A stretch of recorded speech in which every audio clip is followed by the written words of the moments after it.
നിങ്ങൾ അറിഞ്ഞോ, ഒറ്റപ്പാലത്ത് ഇങ്ങനെ ലൈവ് ആയിട്ട് നിൽക്കാൻ ലൈവ് 7 സൂപ്പർ മാർക്കറ്റ് നിങ്ങൾക്കായി ഓപ്പൺ ആയിരിക്കുന്നു.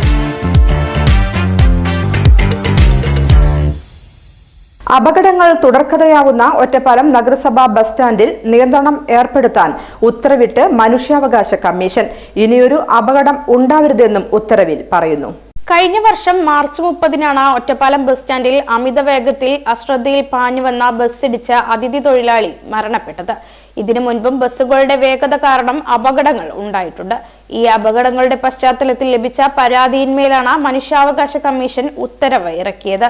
ഇനിയൊരു അപകടമുണ്ടാവാതിരിക്കാൻ കർശന നടപടികൾ നഗരസഭാ സെക്രട്ടറി സ്വീകരിക്കണമെന്നും മാസത്തിലൊരിക്കൽ നഗരസഭാ അധികൃതരും ഒറ്റപ്പാലം സ്റ്റേഷൻ ഹൌസ് ഓഫീസറും ബസ് സ്റ്റാൻഡ് സന്ദർശിച്ച് നഗരസഭ നൽകിയ നിർദ്ദേശങ്ങൾ പാലിക്കുന്നുണ്ടോ എന്ന് ഉറപ്പാക്കണമെന്നും മനുഷ്യാവകാശ commission chairperson justice Alexander Thomas ഉത്തരവിറക്കിയിരിക്കുന്നത്.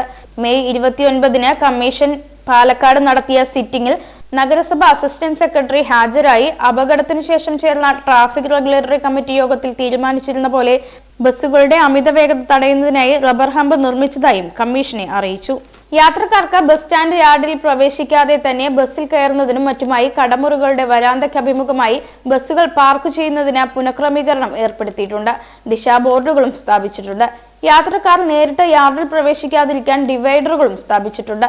ദീർഘദൂര ബസ്സുകൾക്ക് സ്റ്റാൻഡിന്റെ തെക്കേ അറ്റത്ത് പാർക്കിംഗ് സൗകര്യം നൽകിയിട്ടുണ്ട്. യാർഡിൽ വൺ വേ സംവിധാനവും ഒരുക്കിയിട്ടുണ്ട്.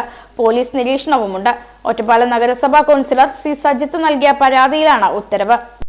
ഒറ്റപ്പാലം നഗരസഭ ബസ് സ്റ്റാൻഡിൽ ഒരു അതിഥി തൊഴിലാളി അതിദാരുണമായി ബസ് കയറി മരണപ്പെട്ടതിനെ തുടർന്നാണ് ഒരു ജനപ്രതിനിധി എന്ന നിലയിൽ മനുഷ്യാവകാശ കമ്മീഷനിലേക്ക് പരാതി അയക്കുന്നത്. കഴിഞ്ഞ ദിവസമാണ് മനുഷ്യാവകാശ കമ്മീഷൻ്റെ മറുപടി ലഭിച്ചതും അതിൽ കൃത്യമായ ഇടപെടൽ മനുഷ്യാവകാശ കമ്മീഷൻ നടത്തുകയും അതിൻ്റെ അനന്തരമായിട്ടുള്ള നടപടികൾ സ്വീകരിക്കുകയും ചെയ്തിട്ടുണ്ട്. ഈ ഒരു അവസരത്തിൽ ആദ്യം നന്ദി അറിയിക്കാനുള്ളത് മനുഷ്യാവകാശ കമ്മീഷനോടും അധികൃതരോടുമാണ്.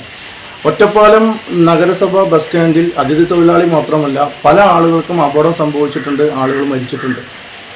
ഈ സമയമൊന്നും ഒറ്റപ്പാലം നഗരസഭ വേണ്ട രീതിയിലുള്ള യാതൊരു മുൻകരുതലുകളും ഒറ്റപ്പാലം നഗരസഭ ബസ് സ്റ്റാൻഡ് യാർഡിൽ സ്വീകരിച്ചിട്ടുണ്ടായിരുന്നില്ല. ഈ അതിഥി തൊഴിലാളിയുടെ മരണത്തിന് ശേഷമാണ് അവിടെ സ്ട്രിപ്പ് ഹമ്പുകൾ ഘടിപ്പിക്കുന്നതും അതുപോലെ തന്നെ ബസ് അശാസ്ത്രീയമായിട്ടാണ് അവിടെ പാർക്കിംഗ് ചെയ്തിരുന്നത്. അതിന് മറ്റൊരു സംവിധാനം ഏർപ്പെടുത്തി ബസ്സുകൾ യാർഡിലേക്ക് അഭിമുഖമായിട്ട് പാർക്ക് ചെയ്യാൻ വേണ്ടിയുള്ള സംവിധാനം സ്വീകരിക്കുന്നത്. അതുമാത്രമല്ല ഈ സൈഡിലൂടെ ഈ ബസ്സിൻ്റെ 2 ഭാഗത്തുള്ള കോൺക്രീറ്റ് ഹമ്പുകൾ അത് അവിടെ നിന്ന് നീക്കം ചെയ്യാനുള്ളൊരു നടപടി നഗരസഭ സ്വീകരിച്ചു. അപ്പോൾ അവിടെ വരുന്ന ആളുകൾക്ക് സുരക്ഷ ഉറപ്പാക്കുന്നതിന് വേണ്ടിയിട്ടുള്ള യാതൊരു നടപടികളും മുൻകൂട്ടി സ്വീകരിക്കാത്ത കാരണം കൊണ്ട് മാത്രമാണ് അവിടെ ദൈനംദിനം ഇങ്ങനെയുള്ള അപകടങ്ങൾ സംഭവിച്ചിരുന്നത്. അപ്പോൾ അന്നത്തെ പരാതി കൊടുത്തതിന് ശേഷം ഏകദേശം ഒരു മാസത്തിൻ്റെ ഉള്ളിൽ ട്രാഫിക് റെഗുലേറ്ററി കമ്മിറ്റി യോഗം ചേർന്നുകൊണ്ടാണ് നഗരസഭ അതിൻ്റെ അനന്തര നടപടികൾ അവിടെ സ്വീകരിച്ചത്. എന്നാൽ ആ നടപടികൾ സ്വീകരിച്ചതിൻ്റെ ഗുണം നമുക്ക് ഈ സമയം കാണാൻ സാധിക്കും. ഇപ്പോൾ അവിടെ പല അപകടങ്ങളും വളരെയധികം കുറവായിട്ടുണ്ട്.